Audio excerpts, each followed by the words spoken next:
My name is John Huntsman. I believe this week in particular that there is still much to be grateful for in this, the greatest nation that ever was. I'm here with my wife of 28 years, Mary Kay, who is fortuitously sitting in the New Hampshire box up here. We are the parents of 7 kids, 2 in the United States Navy. Twice elected governor of the great state of Utah. I've lived overseas 4 times. 3 times as a United States ambassador, and I am honored and privileged to be here. Wolf, CNN, Heritage, AEI, thank you one and all for making tonight possible. Where do you stand on the Patriot Act? Do you believe it's un-American, as Congressman Paul has suggested? I think we have to be very careful in protecting our individual liberties. We forget sometimes that we have a name brand in this world, and I have seen it shine living overseas. And when our light shines based on the values that we live up to and represent, it moves people, it moves countries, it moves events like nothing else can. We are a nation of values, and forever, like what we're trying to do in this debate tonight, we'll try to find that balancing act between our individual liberties and security. But we also have to remember, as we're talking about security, I see Tom Ridge in the audience here, a great former Secretary of Homeland Security. He will tell you that we cannot secure the homeland out of Washington, D.C. itself. We've got to make sure that we have partnerships with governors and mayors, that this is a national effort. No longer can we compartmentalize intelligence. Those are the old days. Today, we've got to share. We've got to make sure that we are prepared as a people. We are prepared not only as a federal government, but we're prepared as well as a local government in a collaborative and sharing kind of relationship. I'm Fred Kagan, resident scholar and director of the Critical Threats Project at the American Enterprise Institute. And my question is, the raid that killed Osama bin Laden was obviously an important success in the struggle against al-Qaeda, although it also drove U.S. relations with Pakistan to a new low. Do you think that an expanded drone campaign in Pakistan would be sufficient to defeat al-Qaeda and to secure our interests in Pakistan? Governor Huntsman. Let me just say that as we talk about foreign policy, let's be reminded that in order to have an effective foreign policy, we need a Washington that works. Today we have a president who can't lead. We have a Congress that can't even figure out how to balance our budget. They need term limits, by the way. We've got to get our house in order if we... Thank you. We've got to get our house in order if we're going to expect to get anything done overseas, because when our light shines, we can influence the rest of the world. Pakistan is a concern. That's the country that ought to keep everybody up at night.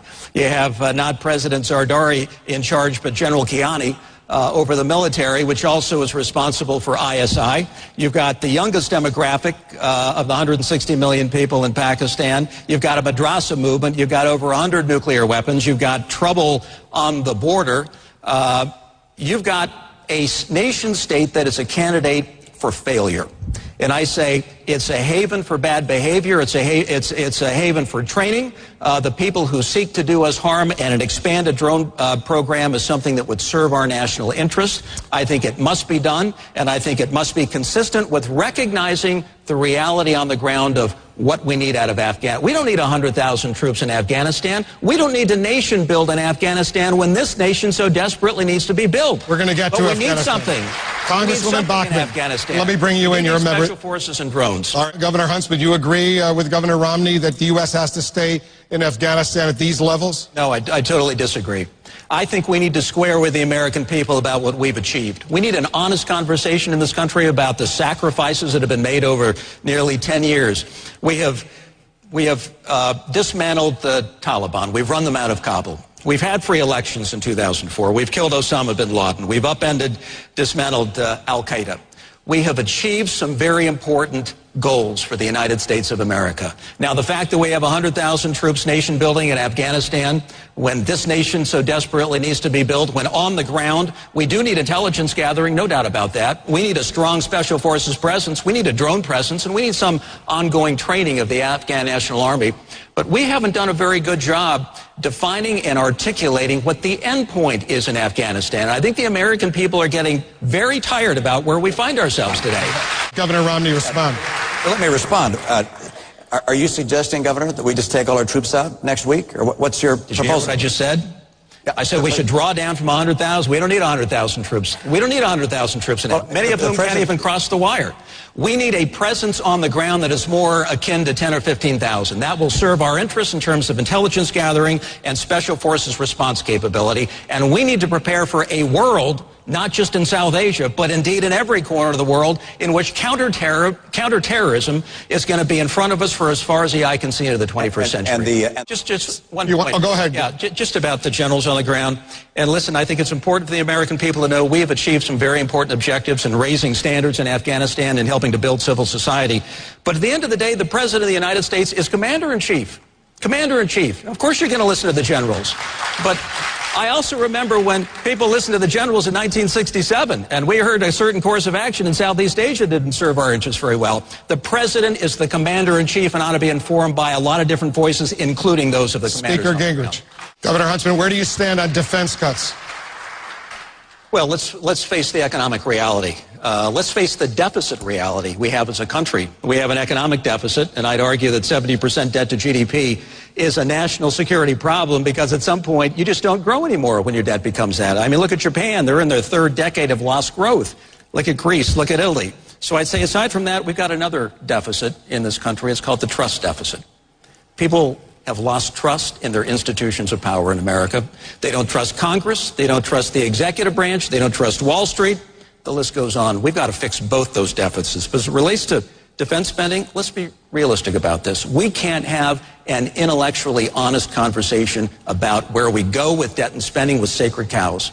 Everything's got to be on the table. The Defense Department's got to be on the table, for heaven's sake. But we need to have a Defense Department and a budget for the Defense Department. If we can't find some savings in the $650 billion budget, we're not looking closely enough. But we need spending for the Department of Defense that follows a strategy. And that strategy needs to follow how we best protect the American people now that we're in the second decade of the 21st century. And I believe our national security strategy and our foreign policy increasingly needs to follow, number one, economic policy. It used to break my heart sitting in Beijing, the second largest embassy in the world, looking at neighboring Afghanistan. We'd have 100,000 troops there. The Chinese would move in and take the mining concession. And I say there's something fundamentally wrong with this picture.